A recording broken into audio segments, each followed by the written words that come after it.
Lojtari më i mirë i Shqipërisë, Kristian Aslani. Kush sa bëri golin Serbi që ti fitove ndeshën direkt? Për mua janë dy zhvillime të mëdha do kualifikuese. I pari Mirlin Daku. Mirlin Daku. Po. Zhvillimi i madh ishte Armando Broja. Gjithë lojtarët bëhen bashkë, sepse janë ata çunat, janë ata djemt që me lek borxh, me mundësi, pa mundësi, në diell, në shi, kanë ndjek kombëtaren kudo që ka shkuar. Ne ata donim, ata kërkonim, nga gjithë çunat kërkonim, rrifni Serbinë edhe kaq. Flasim për të ardhmen e largët disit kombëtares ton. Të gjithë e duan sulmues, Mbappé, Yamal. Bëjnë gola ato, bëjnë gola. Arma është patjetër e garantuar, sepse ëndrat po i shohin që bëhen realitet.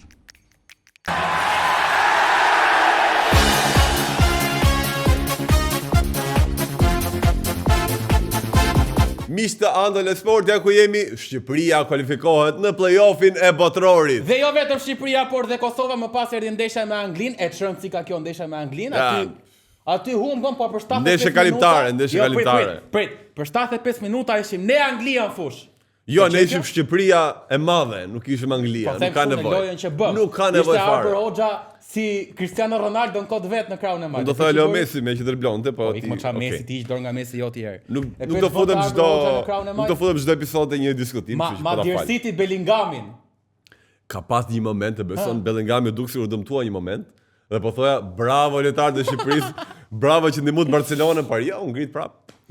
E para bravo çunave të Shqipërisë dhe Kosovës për kualifikimin historik në play-off. Tashmë jemi thjesht 2 sfida, 2 finale larg botrorit historik Amerik 2026, unë dhe ti do të çojmë kërkesën për viza. Nuk është kaq e lehtë sa ç'thot Mantha, jemi vetëm 2 ndeshje larg, jemi 2 finale larg, sa 2 ekipe shumë të mira që do luajmë. 2 ekipe shumë të mira të diskutueshme. Megjithatë, shorti është ditën e njëjtë në orën 1, kështu që ne do jemi live në atë orë, na ndiqni edhe live që do kemi atë ditë në orën 1. Por çfarë do bëjmë ne? Me që mbaruan 8 ndeshjet eliminatore, kemi një tabelë. Dhe te kjo tabelë kemi çfarë ke menduar Flori tabelën? 4 momente kryesore nga eliminatorët. Kemi lojtarin më të mirë, momentin më të mirë, momentin më të keq dhe lojtarin që është gënjeu. Tani, sqarim. I ka zgjedh Flori fotot. Unë nuk kam dorë, unë do të diskutoj tani çka ka zgjedhur, nuk i kam parë. Po ne motori këtë emisioni më. Po pra, ne po them. Po normal që ti zgjedh. Do të bullizojmë ty nëse ke bërë gabim miku im. Jo, të bullizojmë ty. Unë nuk e kam parë akoma. Nuk arrit dakord bash autori një programi. Kjo ishte goditje nën brez. Fillojmë me lojtarin më të mirë. Lojtari më i mirë i kombëtarës fushatën kualifikuese. Po. Prit ta mendoj. Kur ta mendosh ti? Unë kam një emër.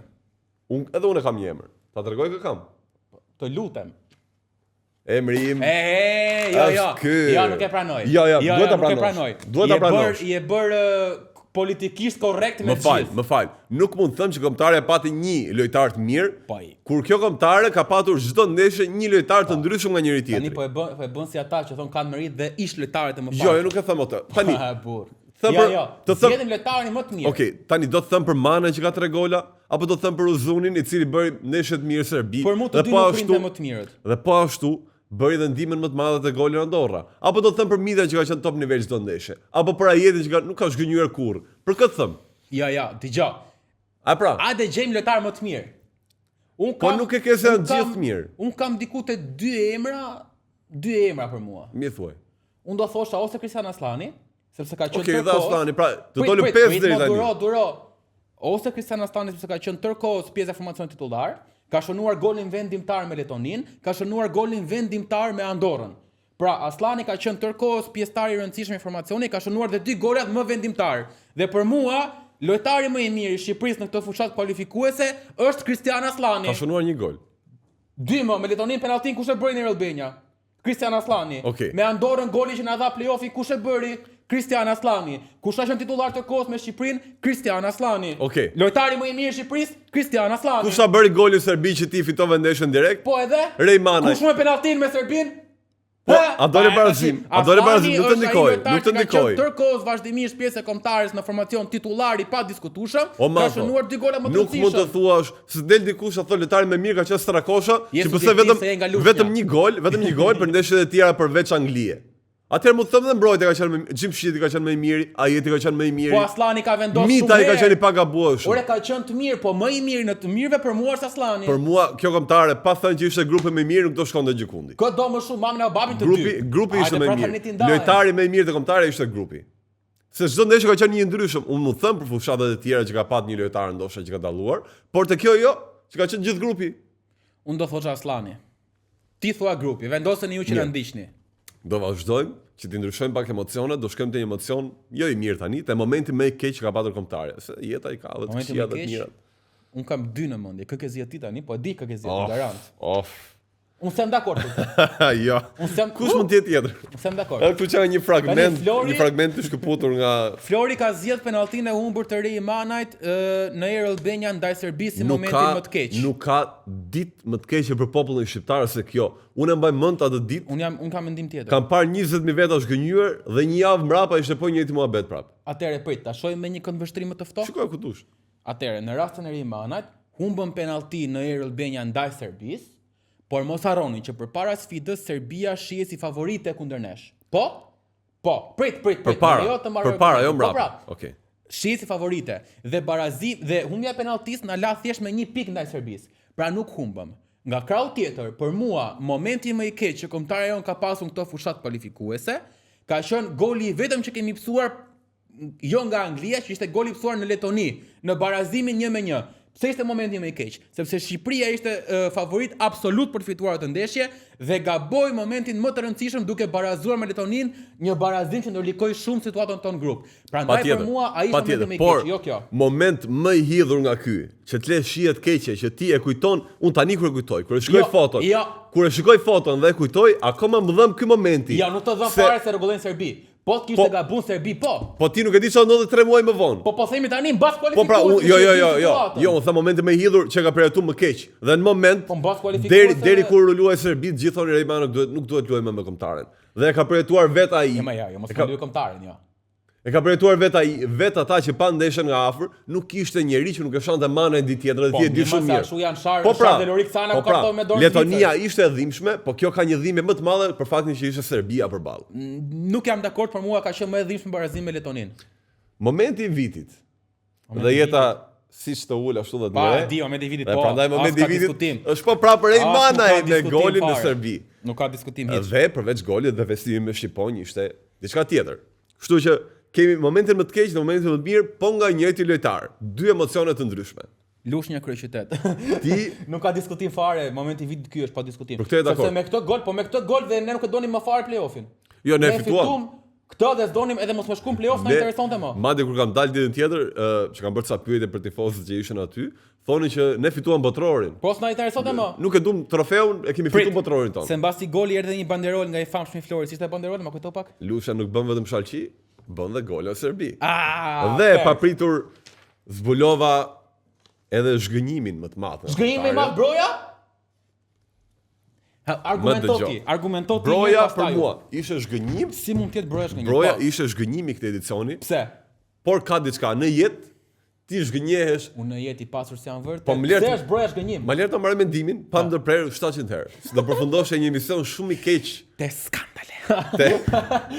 Te skudat e errta të andale se quhen skandale, kështu që rri. Ka një problem.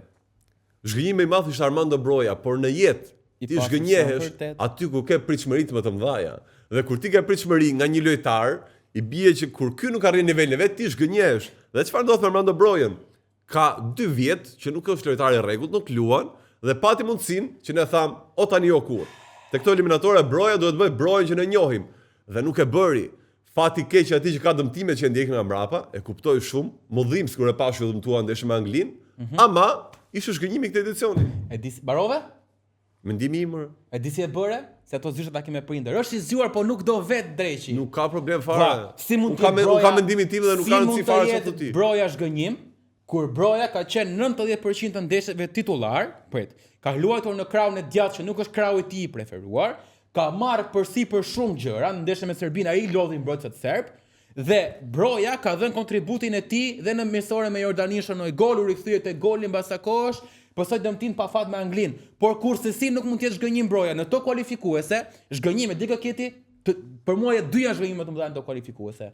I pari Mirlin Daku, po, nuk ka luajtur as një minutë më. Prandaj është zhgënjimi më i madh. Se me Rusin, një sekond. Po ku mund të jetë kur ka pas mundsinë çfarë zhgënjimi do jetë? Jo. Në Rusi me Rubin Kazanin luan dhe shënon gola.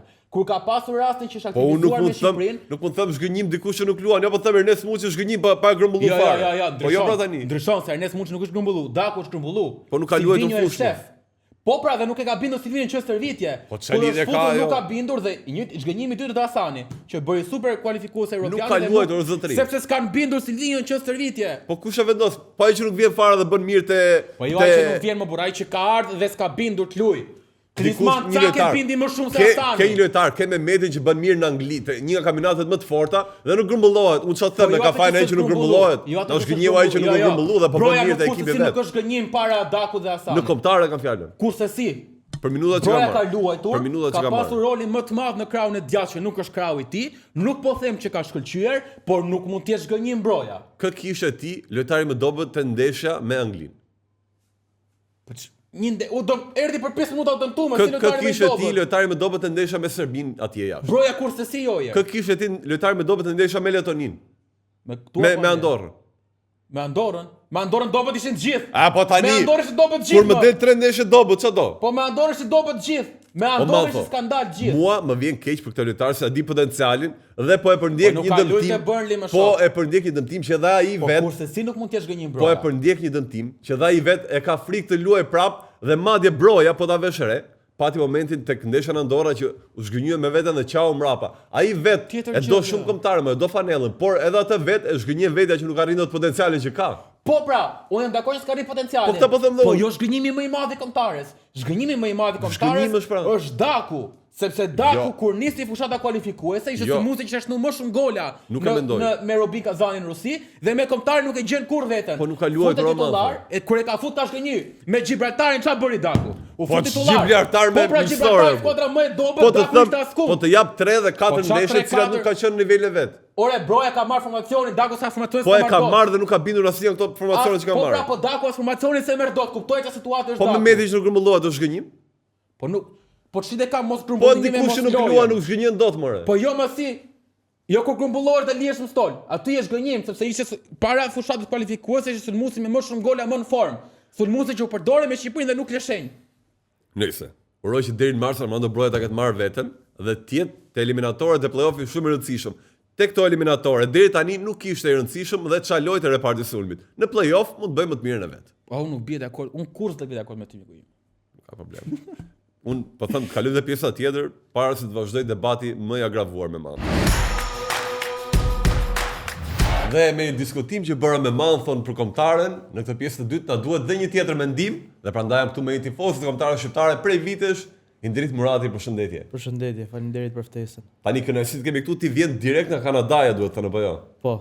Ti vjen nga vendi ku ne duam të shkojmë i bie. Unë mendoj që duhet të rish këtu më mirë se sa të shkosh në Kanada, kështu që. Flori do të vi vetëm për muajt e verës, për Vetëm botrori. Verën tjetër, vetëm Po verën për tjetër. botrorin po, je mirë prit. Si të duket kombëtarja ti erdhe për të parë ndeshjen besoj këtë herë, pra edhe dedikuar vetëm për ndeshjen apo Po, domethënë plani im ishte që të vija më vonë, po e afrova pak biletën vetëm për punën e ndeshjes. Isha e penga afër. Po isha në Si të stadion. duk Shqipëri-Angli. Kemi bë të dyja ndeshjet me Anglinë, kena bë ndeshje të mira, kena realizuar ndeshje të mira, kështu që Arbër Hoxha të surprizoi? po duke ditë shpërthimet e Arbër Hoxhës e prisja, ishte e prishme Ja, sikur ja. e pash formacion. Atë loj? Po 1-1 është i frikshëm shumë. Ai Hoxha. mori zvar Bellingami më burr, mund çuditja i molla. Tani shpresojmë që të gjejë një ekip të ri me atë paraqitje që Po, ka na bën duhet brëm, qitë kështu në që Europë. Edhe me klubin ka lojtuar shumë mirë, kështu që besoj vëmendjen nga Dakor, klubet po unë europiane. surprizja me lojtar si Bellingami. Bellingami ka thënë 3 topa gabim, dje i merrte Hoxha ikte në zonë të atyre. Boni një ca gjujtje në port. besoj që ishte një ndër ndeshjet më të mira që ka bërë me kombëtarin për kaq sa. Për ka mua më e luajtur. mira. Po, besoj Ai ishte që- lojtari më i mirë në fushë për ne, ndoshta edhe për besoj- Anglinë ai ishte lojtari më i mirë në besoj Po, fushë. që- Më besoj Ishte- ka qenë një moment që Bellingamin një herë Broja dhe një herë Arbër Hoxha e bëri që të Broja, prit tani një sekondë, se Brojen e mbajti Bellingami, hoqi topin. Ta mbroj çikletarin me të ndërhyrjen? servës. Kurse Topin me- hoqi, topin. Me Hoxhën po e kërkon të kuaj topin. Me Hoxhën iku nga tjetër tha po vajti topi. Tani, Indriti, Qesja. Indriti, historinë e Indritit nuk e dini, por është tifoz i hershëm i kombëtarës, ka qenë edhe pjesë e grupimit tifozët Kuqezi, pastaj Lirian Elit, i të dyja grupimeve që janë më të mëdha që ndjekin kombëtaren ton. Si nisi dashuria për kombëtaren, si nisi si u bëre ti pjesë e grupeve ultras, na tregon çik më shumë. Shiko, faktikisht mua më ka pas marrë daja që të vogël nëpër stadiume. Gjithë kemi një histori që na merr një afër fillim. Fëmijë i vogël, e kupto? Edhe brez mas brezi kena qenë familje patriotash, them drejtën. Po ajo kur jam mush plot, edhe kam thënë, shiko, nga ky moment do ta shoh kombëtaren çdo ndeshje, qoftë jashtë apo brenda, sa herë të kem mundësi ka qenë që pas fitores që kena bë me Greqinë. 2004. Pas Kush pa Europë, kampion Europë te Greqia. Kampion Europë, po. Domethënë ti ndeshja parë që mban mend. Ndeshja parë që më ka dhënë emocion papam, e kuptoj që më ka bot jashtëzakonisht krenar, kuptoj se kisha pa në herë Tiranën me kaq shumë njerëz. Sa kam pa atë ditë. Dhe nga 2004 e kanë ndjekur kombëtarin rregullisht deri kur? Deri sa? Se tani është kaputën Kanada, por deri par dje. Po dje, deri dje. E kanë ndjekur kombëtarin rregullisht. Rregullisht. Hyrë fillimisht te tifozat kuqezi? Po, pastaj me disa miq shumë të mirë të mi të krijuan një grup tjetër, e kuptoj që ishte pak si më pra ishte pjesë e krijimit të Ilirian Elit. Dhe se është grup me goxha mentalitet, se ata që ndjekin e din. Pastaj kalova nga miq, ti kisha të afër, kështu që nuk ishte si ndodhte ndryshe, do isha me ata, do shkosha me ata, kështu që. Tani se një pjesëtar i tifozave kuqezi, tani si pjesëtar i Ilirian Elit, të dyja tifogrupet kanë njoftuar bashkimin në një farë mënyrë, janë të dyja në tribun bashk. Si e pek televizje? Them drejtën, e kam pas për herë dëshirë. E kam pas për herë dëshirë sepse grupet vendase janë dy grupet më të forta që ka kombëtarja. Kuptoj që kanë mentalitetin më të zjarrt për kombëtaren. Kështu që bashkimi them që ka qenë shumë i menuar shumë mirë. Më vjen mirë që kanë rënë dakord sepse hera herës janë kryesia që prish shumë punë në shumë gjëra, kështu që mendoj që është gjëja më e mirë që kanë bërë të dy grupet. Tani, duke qenë pjesë tifogrupeve ultras nuk mund të ri pa e cekur, Flor. Faktin që këtë vit, sidomos këtë vit, keni pasur disa probleme. Me bojkotime, me mosmundësi të hyrje në stadium. Mua më bëri përshtypje fakti që në Andorë ishit prezent të dy grupimet, por duat ndalem tek foto që u bë mbas suksesit. Tani, unë e pash momentin që tifogrupet nuk kanë atë raport mirë me pjesëtarët e tjerë përgjegjës. Ajo foto e grupit e lojtarëve, ishte diçka që ndoshta mund të kursehej apo ishte diçka moment i lumtur? Ishte një moment entuziazmi e para punës dhe e dyta është që ti mund t'i kthesh shpinën federatës, mos mund t'i kthesh shpinën kombëtarëve. Kur kombëtarët vijnë aty nuk ka më asgjë tjetër rëndësi, kështu që. Sa lojtarë luajnë për fanellën, kështu që. Prit, kam edhe një tjetër. Okej, lojtarët nuk e kthen dot shpinën, por në ndeshjen e Anglinë, ndeshjen e parë, ishte Berat Gjimshiti që u afrua te tifozët kuqezi, që ju bë të mundë të hynit Wembley dhe pse u mundua që mos hynit, u tentua që ju mos hynit, dhe tha që do ta zgjidhun të problem. Sot sa ditë nuk është zgjidhur. Ju ka zgënjur Berati si kapiten? Shiko, nuk ka pse ti zgënjej Berati sepse varet se si janë punët brenda. Ne nuk i dim se si janë punët brenda, dhe kupto?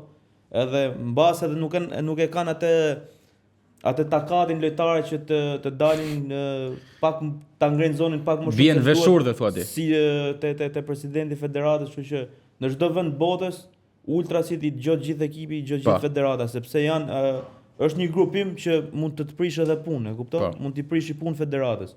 Kështu që zëri i tyre dëgohet, fjala e tyre, domethënë ka marrëveshje mes tyre, sepse është diçka e domosdoshme për një ekip. Normal. Një stadium që është i shurdhër, që ka vetëm 10 minuta atmosferë, nuk është mirë as për lojtarët, kështu që ata janë njerëz që shkojnë për të bërë atmosferë dhe jo për të pa ndeshje. Ka shumë herë ju knoni dhe kur jemi tu 2-0 dhe 3-0, nuk e lini stadiumin bosh minutë 10. Ose ka të ndeshjen e vet, e kanë me tribunën, nuk është se ka shumë, ndonjëherë nuk lidhet fare ultrasit e di që. Jo, unë e di, por ne po e pyes. Unë e di se mdhimset në këtë aspekt, sepse e di se çfarë. Në 99% të rasteve nuk shohim ndeshje fare. E di. E kupton, nuk shkojmë për të pa ndeshje, marrim vesh atë rezultatin nga patjetër. Pra, në sfidën me Anglinë, po tishin duke 2-0 minutë 90, ata çuna pasporte do ishin tuknu aty mbrapa. Stadiumi u zbraz minutë 10 që kemi golat. Ne e dim se un kam qenë një nga ata që zgjidha gjithmonë ndeshjet, kisha mundësinë të ndiqja te tribuna VIP me akreditim, po shkoja gjithmonë mbrapa portës, aty më shonte pak më tepër. Aty ka atmosferë. Ikja gjithmonë pa zë, ikja pa parë ndonjë gol, pa më nuk është vetëm Berati, duhet që gjithë lojtarët të bëhen bashkë, sepse janë ata çunat, janë ata djemt që me lek borxh, me mundësi, pa mundësi, në diell, në shi, kanë ndjek kombëtaren kudo që ka shku. Kështu që pse mos jenë dhe ata në stadium? Pse mos plotësohen kërkesat që ata kanë? Se fundja fundit nuk po i bën as i dëm kombëtares. Kështu që Indiri, çfarë do thot për ty? Ti ke qenë pjesë e grupimeve dhe e di. Çfarë do thot mentaliteti ultras, edhe a kuptohet kjo gjë mirë në Shqipëri apo jo? shiko, mentaliteti ultras për ato që kanë pa futboll vetëm TikTok është që janë një grup që zihen janë këta me maska, kështu kaq. Këta Problematikët. që dalin bëjnë rremuj ose i prishin punë ekipit tyre. S'ka sens, nuk bën sens. Si mund t'i prish punën ekipit vet një grupim ultras? Një grupim ultras është që përballet me tifozërinë tjetër, që fillon nga hyrja në stadium deri nga dalja në stadium nuk pushojnë as një sekond, edhe japin zemër ekipit edhe në momentin kur ekipi po humbet. Sepse un kam pa shumë tifoza kur ne kena qenë 2-0 ose 3-0 është boshatis gjysma stadiumit, e Pa, kupton? vërtet. Ose Ndodhet edhe këtë herë me Anglinë. shumica njerëzve, ti do që ta mbushim stadiumin me njerëz që shkojnë për të bërë story dhe për të bërë foto. Kjo duket që ka qenë target grupi i federatës të kohët e fundit, ë? Edhe ndeshën me Anglinë, po tash minutë 10 ëngrëm 2 gola, u larguan gjithë nga stadiumi. Besoj që do ketë një zgjidhje, edhe e thash edhe më përpara, nuk e di se si janë punët e brendshme, por që edhe lojtarët duhet të flasin pak ta ngrejnë pak zërin. Sepse unë e di pse u ndala pak për atë foton se të më hershme, sepse ke foto ishin jo vetëm lojtarët, po ishin edhe pjesëtarët federatës. Tani unë kur shoh pjesëtarë që nuk shkojnë mirë me tifozët dhe bëjnë foto me ta, tani ose këta thash me vete janë pajtu dhe ne s'dim gjë, por evoluosa që nuk janë pajtu për shkak të sfidës me Anglinë që nuk morët bileta. Nuk kishin. Tani kjo është hipokrizi në një farë mënyrë, të bësh foto me ata që ti nxjerr nga stadiumi dhe nuk i do. Nuk mund t'ju kthesh, nuk mund t'i braktisësh lojtarët, se ti për ata lojtarë. Jo, me ju jam mirë, me tifozët jam shumë mirë, por pjesëtarët e federatës në foto me ju më kërciste si gjë. E kuptoj, është, po mbase mrapa është qa bom, e kuptoj, kur është pa foto, ajo është një moment euforie, ishte era parë në histori që ne kualifikona në playoff dhe mendoj që vetëm menja të federata dhe të zyrtarët e federatës nuk ka qenë. Se kam për ju, juve bravo ju qovë se bë transfert super të madhe në Andorra, morë dhe mendin e gjithë mediave tuaja për transfertet që u bën në Andorra, kështu që me ju jam me tifozët dhe me ultrasit jam shumë rregull, më thjesht ajo tjetra nuk më pëlqeu mua që u Po që nuk është se çfarë pune i kanë prish kombëtarës ose federatës. Tifozat kuqezi. Ju jeni thjesht nuk jeni të shpallur non grata vetëm se nuk doni të europianin me Serbinë. Tifozat kuqezi janë simbol i ekipit kombëtar. Prej shumë vitesh. Janë aty para pse nuk janë dakord për realizimin e kampionatit me Serbinë. Po tash është pjesë e historisë dhe ajo. Sigurisht. Unë më ka rrit baba në atë lloj mënyre, babën e ka rrit gjyshi, unë do rrit fëmin tim për të mos i dash kurrë, armiku nuk bëhet kurrë mik, kështu që Ndrit, po të kthehemi pak te grupi lojtarëve. Arritën një diçka shumë të madhe për futbollin shqiptar për herë të parë në play-offin e botrorit. Cila mendon që është pika më e fortë e kjo kombëtare? Shiko, pika më e fortë mendoj që është heqë çik ky mentaliteti që dalim në xemje dhe të shohim na influencerë që ka ardhur në stadium. Ka qenë para. Ka qenë, them drejtë. Edhe ishte pak e hidhur. Do të thënë tani besoj që kanë filluar duke e kuptuar peshën e fanellës. Të veshësh këtë fanellë nuk është thjesht po vi këtu, po bën një javë qef, edhe po luaj futboll edhe dali ku dali, kupton, kjo fanellë ka shumë peshë. Nëse nuk e ndjen, domethënë në trupin tat këtë fanellë më mirë mos e vish fare, sepse i prish ëndrrën një kombi. Kështu që besoj që ky uniteti që kanë tani dhe kanë menjen më shumë të loja se sa të influencerat që janë në shkallët e stadiumit, besoj që ju ka bë mirë çunave. Mostoj vetëm. Po jepi. Sa më kujtua kjo influencerat kishte bërë një miku ynë është koleg edhe sporti Denisi, postonte një foto dje në rrjetet sociale dhe shkruante dua të kem fatin e Rike Rocit vetëm kur hidhet shorti për bileta. Se ishte pranë stadium. Riki atë dielën. Linja për ty përsëri. Si funksionon këtu? Indri ti ke brenda të kombëtare ke edhe po them shokët e tu, Rej Mana dhe Mirto Uzuni që ke pak më shumë afrimi te lojtarët. Po, i kam më të afërt, i kam miq më të afërt. Këta dy lojtarë patën shumë ndikim te ky kualifikim dhe patën momentet e tyre, po them të mira dhe të këqija te kualifikimi, po ta filloj nga Rej Mana. Dhe nga momenti i keq pa filloi, nga penalltia e humbur në Air Albania me Serbinë. Ka marrë shumë kritika, shumë tifozë dolën kundër, e shanin për çfarë është kombëtare. Dhe pastaj do kthehem mbrapa dhe tek ajo që i ndodhi në transfer. Nuk e kemi pasur vetëm si tifozëri, por e kemi si popull që kur jemi mirë të duam gjithë. Kur jemi keq pastaj të zhysin. Ai keq ai. nuk besoj që ka njeri në Shqipëri, jo vetëm lojtar që s'do donte ta shënonte atë lloj penalltie. Por edhe të ishte një penallti e humbur ndaj Anglisë ose ndaj Andorës ose ndaj kujdo ekipi, besoj që nuk do kishte këtë ndikim që kishte ndeshja me Serbinë. Thjesht puna e historisë, ishte ndeshja e dytë nga momenti që ndodhi ajo që ndodhi në Serbi, e kuptoj dhe ishte një momenti më kyç i ndeshjes. Nuk është në dorën e askujt, penallti humb Ronaldo, penallti humb Messi, e kuptoj, e humbi, nuk duhen kryqëzu. Lojtarët duhen mbështet momentet që kanë momente kritike gjatë karrierës tyre, nuk duhen kritiku. A ke folur mbrapa me Rein pasi ndodhi humbja e penalltisë? Kam fol direkt nesmën jena taku te hoteli ku ishin grumullum, e kuptoj. Dije se si ishte. Patjetër. Pa gjumë. Me veten, si nuk e bona dhe i them, shiko, kena dhe një ndeshje tjetër, rruga është e gjatë. Nuk u mbyll, kjo nuk ishte ndeshja e fundit që është ndeshje decisive dhe humbë penalltin dhe na le jashtë Europianit ose jashtë botrorit ose jashtë play-offit. Kështu që kemi ndeshje tjera, forca, ishte e dhimbshme por e rregullueshme. E dhimbshme ishte për gjithë, po është diçka që ndodh. E kupton, në futboll ka 3 rezultate. Tani penalltit janë bërë dhe scienca vëlla. Janë bërë si goditje dënimi, po shohim çmendurira nga portierët, kështu që. Pa. Dhe pastaj mbrapa me ndeshjen që luajti në Serbi, çfarë komunikimi patë pasi bëri gol, se ishte emocion komplet tjetër nga ai. Kam fol kena ulërit ai ulërit Myrto, kam fol kur ishin në avion, kur hipën në avion, kam fol me ta në kamerë, i mora çunat. Edhe ç'a më thon? Ishte historike, them drejtën, ishte historike. Edhe ju kam thënë edhe çunave, edhe sikur mos kualifikona fare, ajo fitore është diçka për fitore botrore. Ne ata donim, ata kërkonim, nga gjithë çunat kërkonim, rrifni Serbinë edhe kaq. Tani se po ma kap çik sëritë detajin, fanella 1 metër e Myrtos, e Uzunit. Kjo është ndeshjes në Erel Benja? Kjo është ndeshjes Shqipëri-Serbi, po. Në Erel Benja. Shqipëri-Serbi. Ta ka dhënë vetë Myrto? Pas diskutohet, kujt do t'ja jep. Me Myrton ke pa ashtu afërmëtar shumë të madh. Me Myrton jam shumë afër, jemi familjar, nuk jemi shok. Jemi familjar, kemi hyrje dalje familjare këto dhe jemi më shumë se shok. Edhe Myrto ka patur ndeshjen e Serbinë, ndeshje shumë të mirë, pa ashtu vendimtar edhe te goli në Andorra.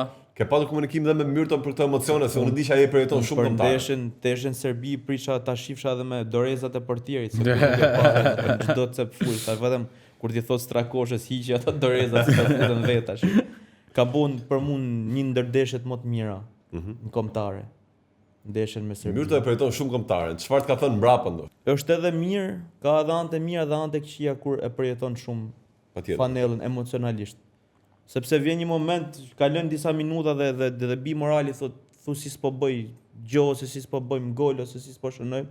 Kështu që edhe ta nish kaq shumë emocionalisht, që ta nish si pesh fanellë duhet, po emocionalisht nuk është kaq e mirë. Myrto e përjeton shumë keq.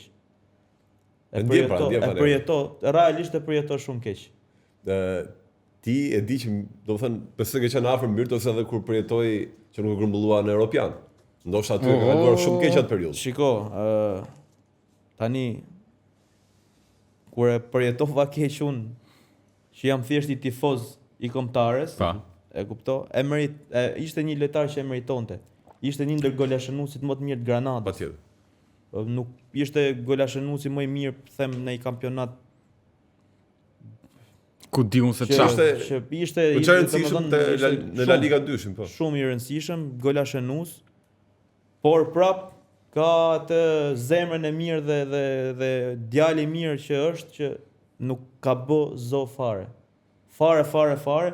Bile ju betohem, ja u them sinqerisht, as me mu që kemi fol direkt mrapa nuk është shfry. Vlla tha e di trajneri tha, ti mos reago fare, sa e di gjun.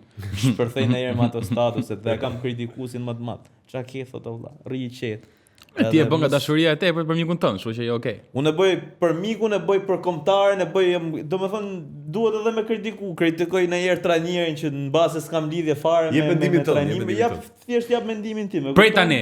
Prit, mos më hik. Se tha kritikoj trajnerin, po para se të nisin xhirimet, dha edhe një mendim tjetër, do të ta thuash vetë mendimin. Për formacionin? Po, jepi tani. Mendoj që kombëtarja do ishte më mirë 3-5-2. Ti mendon 3-5-2 dhe e menduam me Ajetin, Ismailin dhe Gjimshitin treshen mrapa, Mitaj dhe Hysa nga krahët, Mes fusha siç është Sheu, Dhe- Laçi dhe Aslani, dhe para Uzuni do thuash ti dhe Uzuni Manaj ose Uzuni Broja ose Manaj Broja. po pse çfarë jep ndryshe ky formacion me këtë 4-3-3 që mbas shumica e Silvinho? lojtarëve që janë mrapa në ekipet e tyre luajnë me këtë lloj Me formacioni. 3-5-2 ti. Jam mësuar me 3-5-2. Mita të merr shpirtin mes fush. Kështu që pse e le Te një kampionat që ka element shumë mirë, e kupto? Dhe unë mendoj që duhet ta provoj, pse mos ta provoj atë. Plus se po ti fusë të trejnë kohësisht, Ajetin, Ismailin dhe Gjimshitin shtonte forcën ajrore, shumë. Diskutohet. Nuk diskutohet. Kështu që pse mos ta provoj? Jo vetëm me një lloj formacioni, ta provoj edhe atë formacion. Indri ti përveç futbollit ke qenë dhe po them ke dashur gjithmonë atë Shqipërinë e madhe, Shqipërinë etnike, të bashkohet gjitha trojet. Mendon që edhe tifozëria, edhe futbolli e ka një kontribut? Diçka e vetme që ne si popull na bashkon është futbolli kur lu kombëtarja. Kupto? Kështu që do ishim shumë më mirë sikur ata dy ekipet ishin përzim dhe të nxirrshin vetëm ajkat. E kupto? Dhe të ishin kombëtare. Dhe jo vetëm për futboll, po edhe për popull, pse mos jemi një kombe, e kuptoj, jemi dy kombe që nuk ka kuptim fare, jena të bom nga kaprishat e botës, e kupton? Kështu që kam qenë dhe jam gjithmonë, pavarësisht se ka shumë njerëz që paguhen për përçarje, që ju kanë ndikim kur flasin, e kuptoj, ata janë të paguar se s'besoj që ketë ndonjë njeri që nuk do bashkimin kombëtar, se si prish as i pun as kujt. E vetmja punë që mund t'i prish punë Ramës dhe Albinit se nuk din pastaj kush do qeverisi, po. Ne si popull nuk na prish as i punë. Njëri president, njëri kryeministër.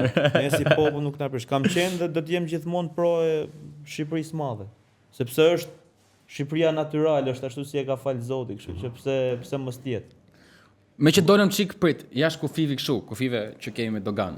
Okej. Për fushatën kualifikuese të Kosovës, e ke parë sa përshtypjet ka lënë përfaqësuese e Kosovës dhe pyetja që po gëlmon së fundmi, se tani nëse ne përballemi Shqipëri-Kosovë, kush fiton?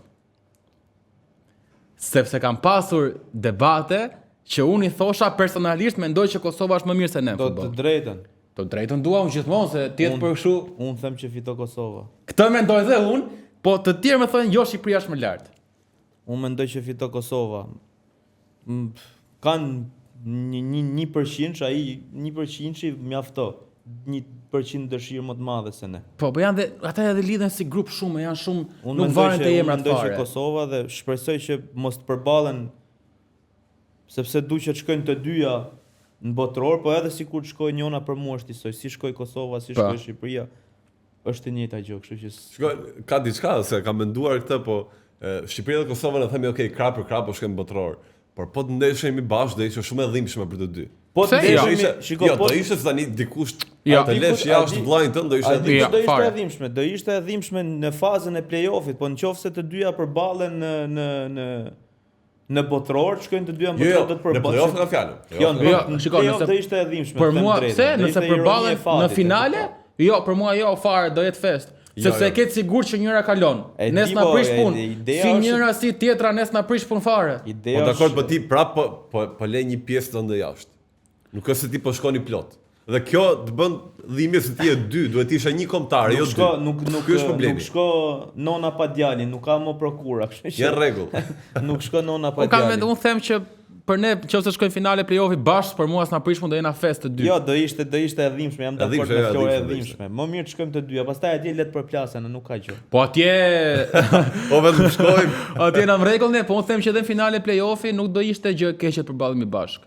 Se e ketë sigur që njëra shkon paktën. Falenderoj shumë për këtë bisedë këndshme. Faleminderit juve. Dhe urojmë që podcastin tjetër ta bëjmë Kanada dhe do të gjejmë edhe ty. Po pse jo, jeni shumë mirë pritur nëse kualifikohena, keni derën në shtëpisë hap. Faleminderit juve. Keni ardhur tashmë në pjesën e tretë, jemi akoma në atmosferën e kombëtares, por duket sikur kjo kombëtarja aktuale i ka gjërat në vijë. E thënë kështu dhe ne tashmë do flasim për të ardhmen e largët disit kombëtares tonë. Bëhet fjalë në fakt me ne në studio është zëvendës trajneri i kombëtares U13 të kombëtares shqiptare, Glen Heri, cilin e përshëndesim. Përshëndetje Glen. Kënaqësi që të kemi sot prezent, është kënaqësia jona dhe do të flasim tashmë për kombëtaren e moshave. E para po nisim me ty. Sa kohë ka që merresh zëvendës trajner me kombëtaren, si ka nisur? Atëherë, si zëvendës trajner me kombëtaren, tani së fundmi më kanë thritur, kam një po bëj një 2 muaj. është eksperiencë e re për Që ke freskët. Si trajner kombëtar U13, por si trajner kam rreth 9 vite që jam në treg, le të themi. Me mosha tërkohës? Me moshat, vetëm me moshat kam punuar gjatë gjithë kohës, asnjëherë me ekipet parë. Glen, ti ke punuar gjithmonë, po them me mosha që formohen 12, 13, ndoshta edhe mosha pak më të mëdha, po duke filluar nga këtu, ku kuptohet futbolli më mirë. Pak a shumë i kam prekur të gjitha moshat personalisht, duke filluar nga U7 që kam filluar rrugtimin tim të parë, deri tek U19, ku aktualisht jam dhe tek Tirana.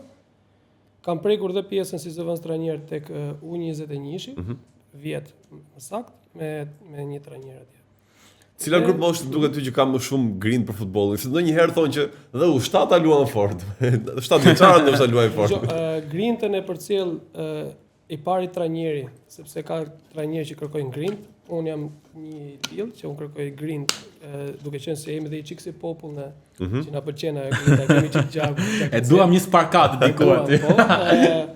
Ndikohet dhe nga familja, varet nga çfarë familje është rritur, sepse një që është rritur, një fëmijë që është rritur tek një familje që është e butë, po themi familje artistash. Do jetë lojtar pak më i butë. Do jetë pak më i butë, me jo ëmbël më të saktë. Çfarë kërkohet më shumë me që ti punon tani me grup moshën 13 vjeç, dhe kuptohet që ata janë më të mirët në Shqipëri me që luajnë te kombëtarja. Çfarë kërkohet më shumë tek ata? Ndoshta teknik, fizik, çfarë kërkohet më tepër? Ne punojmë në 3 aspekte, pjesa teknike, pjesa psikologjike, që është shumë e rëndësishme ke fëmijët e vegjël, edhe te pjesa strukturës. Pjesën taktike ne nuk e punojmë shumë, por nuk e lejmë mbrapa, thjesht nuk e punojmë siç punohet tek moshat më të tek U17, U19 ose tek i parë. Sepse taktikisht kanë kohë ata të Taktikisht kanë shumë kohë që të piqen. Pjesa teknike dhe koordinimi janë kryesorët që punojnë tek fëmijët e vegjël. Si dhe struktura, mbas strukturës bëhet dhe përzgjedhja e lojtarëve. A është vërtet Tiketë të treja bashkë, më fal. Është vërtet që kjo është mosha që më shumë kërkohet nga trajnerët, edhe karakteri dhe disiplina, më tepër nga që bëhet fushë ndoshta. Ato lidhen të gjitha bashkë, karakter, disiplinë, disiplinë dhe jashtë fushë, jo vetëm brenda fushë. Sa regjim mbajnë këto fëmijë janë shumë të rëndësishme, janë komponent të cilët lidhin dhe bëjnë një futbollist kompletuar, le të themi. Më fal se më bëri përshtypje falia sa regjim mbajnë këto fëmijë. Patjetër. Duhet të mbajnë dhe fëmijët 12 vjeç regjim? Regjim në të fjetur, patjetër shkolla për mua, sidomos me moshat e vogla që punoj, është kryesorja, sepse sa më i shkolluar, aq më i ditur dhe inteligjent janë në fushën e sportit. Unë preferoj lojtarit inteligjent personalisht, aty ku jam dhe trajner. Kështu që varet nga trajneri, mund preferojnë dhe lojtarë vetëm të fortë, unë preferoj lojtarët inteligjent dhe teknik. A mendon që familja ndonjëherë mund të luajë pa dashje, prindi një rol negativ tek fëmijët, duke detyruar të luajë kudo ai, apo duke detyruar që të bëjë diçka më shumë, duke bërë një presion negativ, po them. Unë e lidhe shumë mirë këtë, më pëlqen kjo pyetja sepse dua ta lidh me të gjithë prindërit, se i bëj thirrje që mos ndikojnë, sepse shpesh herë ndikojnë dhe negativisht te fëmijët, duke i thënë edhe ti je më i miri, ti je patjetër që fëmia do pak atë spunton nga prindi, po jo ta tejkaloj trajnerin, duhet bëhemi gjithmonë, i bëj thirrje gjithë prindërve gjithmonë që të bashkohen me trajnerin, bëhemi një me trajnerin. Ai mund të jetë shumë i mirë, por nëse ne i themi shumë mirë gjithkohës, mendoj që fëmia stopohet aty dhe kënaqet me atë. Unë personalisht mendoj që fëmijët asnjëherë nuk duhet të kënaqen. Futbollistët e mëdhenj, ke Cristiano Ronaldo nuk e kishte kënaqur asnjëherë me veten, gjithmonë do të punoj. Dhe me fëmijët, sidomos me fëmijët e vegjël, asnjëherë nuk duhet të jetë i kënaqur ai me atë që jep. Kë she pikën më të fortë të futbollistëve të së ardhmes të Shqipërisë? Mbrojtja, sulmi, mes fusha, porta, si ke vënë re? Dgjoj, tek fëmijët. Tek fëmijët. Pjesa përpara, domethënë pjesa sulmuese, ofensive, pra nga mes fushat, mes fushorët sulmues, janë i kemi më mirë se sa pjesën mbrojtje aktualisht me ato që kam parë dhe unë.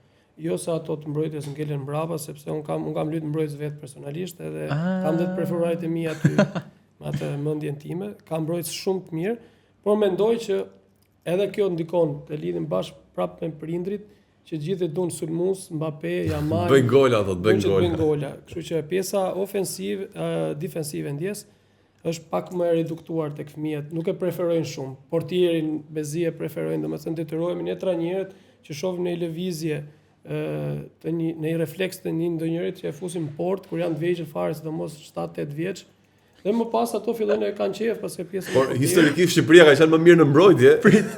Unë me Florin Kaçeto luajm portier, ta dini këtë.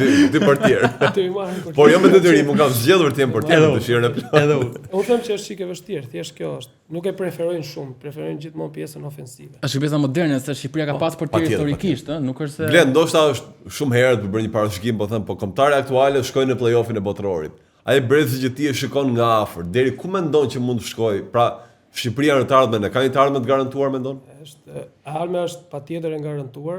Lojtarët të kombëtarës unë kam parë pothuajse dhe tek ndeshjet që u zhvilluan aktualisht dhe të moshat U15, pash kemi lojtarë shumë talentuar, jo talente, se është kjo fjala e kam çunin talent, ose është futbollist talent, pastaj futbollistë nga Brazili, nga Argentina, këto që dalin i bit çfarë janë ata janë shtokësor. Kemi talente për Shqipërinë. Po. Tirana po kalon një periudhë jo të mirë. Je pjesë e akademisë të Tiranës, trajner. Tani, besoj edhe tifozët. Kritikat normalisht. Kritikat sapo lan pas 17 nëntorin etj. Por kritikat të shumta për Tiranën është fakti që këtë sezon është dyndur me lojtar të huaj dhe nuk po përdor lojtar të akademisë. Lojtar të akademisë, që ndoshta ti mund të kesh kaluar më herët, që Tirana ka prodhuar më parë emra si Ernest Muçi, Çel Haka, etj. Si pjesëtarë akademisë. Të vjen keq që ndoshta nuk jepin çik mundësia më shumë lojtarëve të tu. Gjë, ajo është politike e klubit, e zgjedhin vet, por aktualisht janë mbi 4-5 lojtarë nga akademia që janë pjesë e ekipit parë, siç është Sergio Vogli, Mihana, Tola, Leo Kozi, që tashmë është bërë si veteran, po, se ka kota një port. 3-4 vjet. Mos kam harruar Ermal Meta. Po. Kështu që janë 4-5 lojtarë që janë aktualisht dhe me sa kam dijen për pjesën e ekipit parë, sepse ne të akademisë nuk kemi lidhje me pjesën e ekipit parë, marrin vazhdimisht dhe gjatë verës për shembull ose tani gjatë dimrit te fazat përjetore marrin lojtar për të provuar nga këto që kanë rënë nga U19, U18, U17, i marrin në provë, që i japin një spunto dhe atij vet lojtarit, por dhe gjithë ekipit që të punojë më fort, sepse ja aty është dera e hapur, domethënë për çdo lojtar të ri që mund të performojë shumë mirë. Do të ofrohesh një stoli Tiranës. Po gotist. Jo, pse? Ne po japim një ide për presidentin e tjerë që na ndjekin. Besoj edhe ti vetë ke menduar. Do të ofrohesh stoli Tiranës. Po, jo. Për mua është ende e herët. Duhet i marr gjithmonë punët që i marr me përgjegjësi të plot dhe patjetër që do gabojmë, po nuk do të gaboj që të dal bluff, më thonë za. Pëlqen që ti marrësh shkallë gjërat. Aktualisht jam shumë mirë këtu ku jam, ndihem shumë mirë, kam përkraje edhe nga presidenti i klubit, kështu që por për të ardhmen nuk e përjashton. Nuk e përjashtoj sepse është ndjenjë, është kënaqësi, është përgjegjësi e madhe, por e shohi çik të largët, domethënë, jo tani shumë shpejt. Ndoshta si zëvendës trajner, pse jo, nuk i them jo. Bukur, kjo ishte bukur. Me që ne jemi te kjo atmosfera futbollit gjithkohon, pra kemi një studio që vetëm për futboll flitet, dhe për sportet e tjera për futbollit dominon Shqipëri dihet. Futbollin shqiptar e prekëm. Tani me futbollin evropian ti kë nga ekipet mbështet? Unë jam tifoz me Interin. Me Interin. Oho! Shiko. Nuk parë kemi patur interista këtu në studio, kështu që 2-3 pyetje për Interin duhet t'i bëjmë. Tani, keni larguar Aslan. A ndjen pak dhimbje që iku një shqiptar nga Interi? Ndjej dhimbje që iku një shqiptar, por mendoj që është zgjedhja e duhur që ka bërë Aslani, duke qenë që tek Interi nuk merrte minutazhin që i duhej, patjetër një futbollist që rritet duhet marrë gjithmonë minutazh sa më shumë. Dhe atje te Torino besoj se po bën mirë. Duket më i çliruar nga Interi. Normalisht sepse Interi është ekip shumë më i madh se Torino, ka objektiva shumë më të mëdha se Torino dhe normalisht presioni është më i madh. A del kampion Interi këtë vit? Po ja afron dhe derbi me Milan. Jemi 10 ditë para derbit. Si vjet jam më optimist për dal kampion se sa që ishin vjet, sepse Napoli vjet nuk kishte pjesën e Champions League-s e kupës që të lutet 3 herë në një javë ose në 10 ditë, nuk e kishte këtë dhe prandaj për mendimin tim dolëm kampion. Dhe është jam optimist domethënë për Interin që del kampion këtë vit. Kemi patur mendime që këtë vit Ligën e Kampionëve merr Bayerni, e merr Barcelona, merr Reali. A do kemi një vot nga ti që e merr Interi këtë vit? Nuk mendoj këtë vit. Nuk e shoh më shumë për kampionat Interin se sa për Champions. Për Champions. Aktualisht jam tek Bayerni më shumë sepse e ka treguar. Pse nuk e shoh fare. Kemi marrë shumë vota për Bayernin, E ka- ëh? jo, Kemi marrë 4 vota për Ka Bayernin. treguar deri tani. Tani varet se si Patjetër, do jetë ndryshon zhvillim- koha. në zhvillim më tej sepse ndikojnë dëmtimet më shumë, ndikojnë tek pjesa e organikës, por organikën Bayerni e ka, domethënë dhe zëvendësimet që i shohim shumë. Interi deri ku shkon për ty? E kap finalen prapë? Jo, s'besoj. Mendoj Dein Kaçe. Deri në kaçë është shumë i dhe për Mirë mua, është. po fole subjektivisht. Jam optimist. Çfarë preferon një trajner më shumë? Një lojtar problematik, por që bën ato që bën Lautaro dhe Vinicius në fush, apo një lojtar më korrekt që i bindet urdhrave, por më Me i dobët nga këta emra gjitha. Çfarë preferon? një trajner si preferoj ti, një trajner si ti. Do më thënë ke o këtë alternativë o këtë? Unë preferoj ushtar në fush, jam pak si Guardiola, por edhe për Lautaron edhe për Vinicius mendoj që ekipi ka nevojë, sidomos me driblimet që ka Vinicius është. Unë e shoh dhe më lart se Mbappéja, personalisht. Më lart se Mbappéja. Më mirë? Personalisht. Po Personalisht. besoj ka humbur pak. Ka Për humbur pak. driblimet. Okej. Pra vetëm në një janë. Po luan në hijen e Mbappés, mendoj, por për driblimet që ka ai është më mirë se mendoj unë gjithmonë. Mendim, po futbolli ka vetëm mendime ka. 1v1 të 30 metrat e fundit. Është i frikshëm ai. Tek 1/3 e zonës kundërshtarit është shumë i frikshëm. Po dhe futbolli ka evoluar, ndryshojnë Ka bakrolet. evoluar patjetër, por unë mendoj që edhe futbolli është i gjithanshëm, domethënë luhet edhe për ato tifozë. Do të thotë ai, pra ne preferoj edhe Vinicius sepse edhe ai driblimi 1v1 i hyn punë atij tifozit që të bëj Ajo euforia që kanë në Euforia, tribuna. domethënë ne për shembull po ta lidhim me Shqipërinë, dje dilte topi Ahud edhe gjithë stadiumi Patjetër. këmbë. Ose Bellinghami që bindet tokë 2-3 Çka herë. ke dhe- Bellinghamin në buçë ke më? Po, ajo që ndodhi çfarë Nga të të Bellinghamin se. Tani një pyetje që ka po del si debat shumë futboll botror. Shumë trajnerë hedhin hipotezën që po zhduket 10 tipik. Po bazohet më shumë lojat e wingerat e krahët. Si e shef të moshat? Nuk e mendoj. Unë për shembull personalisht me 10 shlozim. Çfarë formacioni përdor për sër? Me 2 10-ça. 4-2-3-1, por mund të lozë dhe me 1-6 poshtë, Okej. edhe me 2 10-ça sipër, e preferoj varësisht të ekipit kundërshtar, nëse do t'i bëj pressing lart, i ngjis të Pak më parë ne kishim një të ftuar, një tifoz kombëtar i cili tha do preferoj kombëtarët të luajnë me 3-5-2. Dhe kishte idenë që mitaj duhet dalin me sfush. Prandaj po do me 3-5-2. Pse është e vështirë Pak e 3-5-2? vështirë 3-5-2 sepse e para duhet të jetë trajneri i adapt për atë punë. Po ta lidhin edhe me Interin, e bëri Inzaghi dhe po e bën prap Kivo, po bën vetën gjë, nuk është se po bën në shkencë. Ka ca lëvizje patjetër që do ndihen lëvizjet, po janë të vogla. Shumë e vështirë po 3-5-2, mendoj dhe kombëtari unë mendoj 4-2-3-1 është perfekt. Po pse? 4-2-3-1. Ne kur e mendojmë 3-5-2, mendon që do fusësh Ismailin, Ajetin, Gjimshitin tresh, do lësh Hysa me Mita nga krahët, me sfushën si Xhekej, Aslani, Sheu dhe Dhe dy përpara. Laçi. Por i bie që të ikë gjithë eksperienca ose ajo eksperiencë fantastike që na solli Arber Hoxha dje tek ndeshja. Po nuk e winger. Kështu që se s'ke winger. Qëndron. Po nuk mund të lyp për shembull Hoxha para me Brojan? Po nuk e një lloj. Nuk e bën dot. Hoxha luan vetëm winger, nuk e bën dot. Po të dali aty tek dyshja, domethënë që të bëhet me dy sulmues, nuk e sfumohet. Nuk është ai Hoxha që ne shohim. Se preferon krahun për të sulmuar kundërshtarët nga krahat 1v1. Gjën e fundit, një mesazh për lojtarët, jo vetëm ata që ti trajnon, por një lojtar i cili pretendon të arrijë duke filluar nga kombëtarja e moshave dhe pastaj për të kaluar deri te kombëtarja e madhe. Çfarë duhet të ketë parasysh një lojtar? Duhet ndjekin ëndrat, sepse ëndrat po i shohim që bëhen realitet. Nuk është pak që të luajmë kundër Anglisë.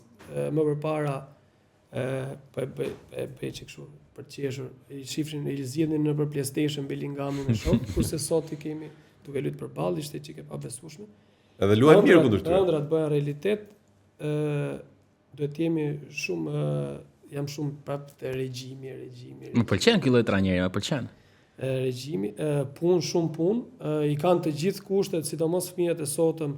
Nuk jam shumë i vjetër, po përpara kemi pas fushat me dhe sot janë gjitha me barë artificial shumica. Ka topa, ka bazë materiale, i kanë të gjithë kushtet, punohet individualisht, qoftë me të personë atletike, qoftë teknike, dhe ushqimet besoj se mungojnë të fëmijët, ditët e sotme, takat nuk mungojnë, janë gjëra që kanë munguar më parë dhe prapë kemi prodhu futbollistë. Jo më sot, vetëm këtu ngulmoj, domethënë pjesa punë, regjim dhe të jenë strikt të ajo që bëjnë.